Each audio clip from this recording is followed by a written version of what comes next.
Generasi micin itu suka nggak hati-hati ngasal. Sukanya yang instan-instan aja, kayak anak kos.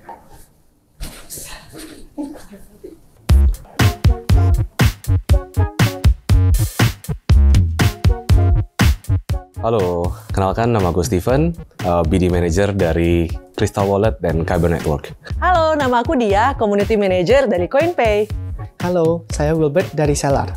Hello, I'm Daryl, salah satu co-founder Creo Engine. Hai, aku Ellie dari Sekolah Kripto Indonesia. Lo tau generasi micin gak sih?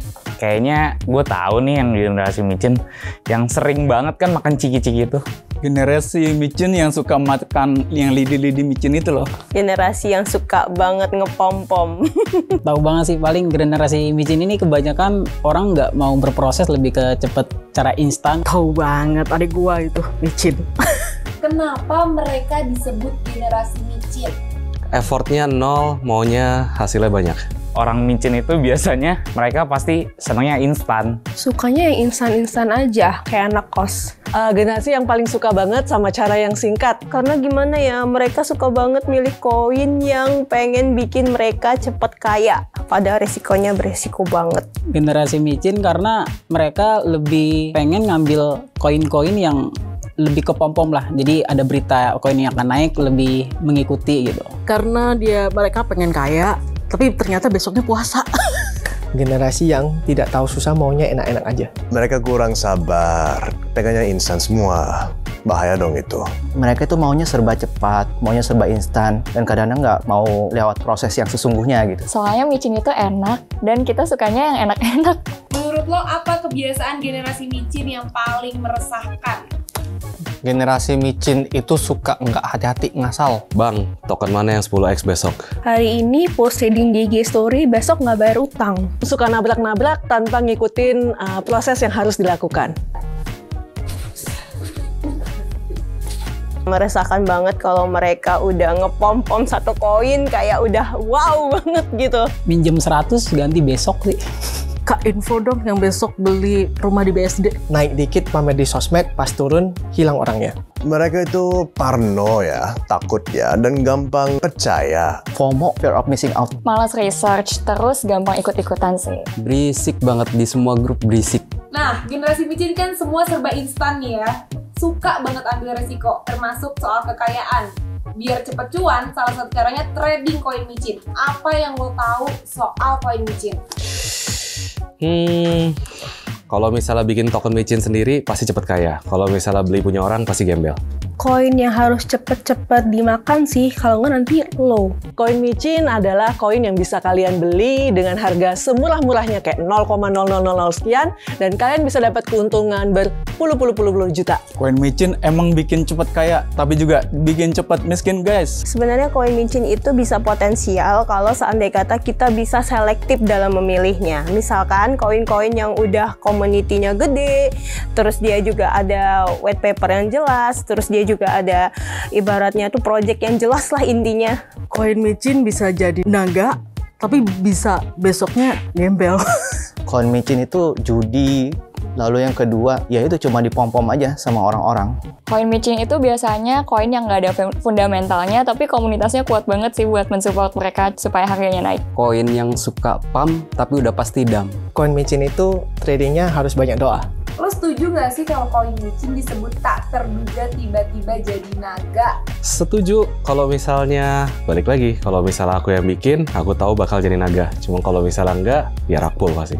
Setuju sih, emang bisa tiba-tiba bisa jadi naga. Tapi aset lo juga bisa tiba-tiba jadi amuba.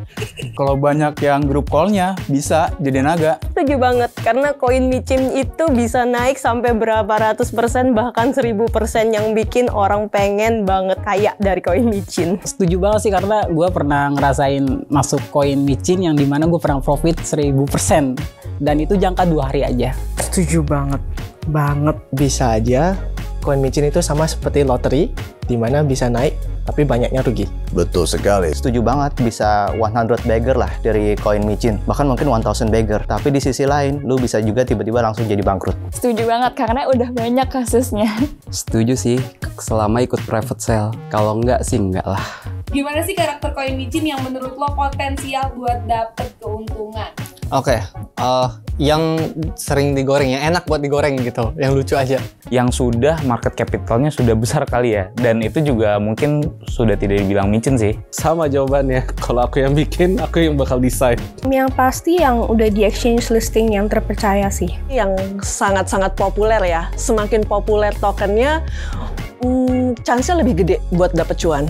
Kalau banyak grup kewal yang ngangkat, pasti bisa cuan gede. Koin yang ibaratnya udah lagi happening banget dengan community yang besar dan jelas sih. Kalau beli di koin micin jangan pernah lama-lama deh, lebih ke 2 hari atau 3 hari aja, karena kalau kita nge-hold lama dia akan balik lagi ke harga yang muncul awal. Yang dimana dia itu banyak banget di FOMO-in ya pasti ya. Kayak beberapa di media-media sosial kayak ini nih buy ini, kita buy on news, abis itu kita sell ketika kita udah profit aja gitu. Kayak misalnya di Indodax baru listing nih, kita cari oh fundamentalnya gini, white paper gini, habis itu baru kita tentuin buat entry. Koin micin yang banyak diikutin influencer dan dipom-pom influencer. Kebanyak koin micin kayak gitu, relanya tuh ke gimmick semua. Dan komunitasnya sangat besar. Keep an eye out for that aja. Sebenarnya sih nggak ada ya yang potensial untuk mendapatkan keuntungan. Karena kalau lu terus tahan, ujung-ujungnya juga bakal jatuh kok. Salah satunya komunitasnya besar dan sangat suportif terhadap koin itu. Bisa jadi naga selama kita ikut private sale. Kalau enggak sih, gua rasa jadi cacing. Satu kalimat buat trader pemula koin micin. Tetap berhati-hati dengan koin micin karena kayak tidak seinstan itu kawan-kawan.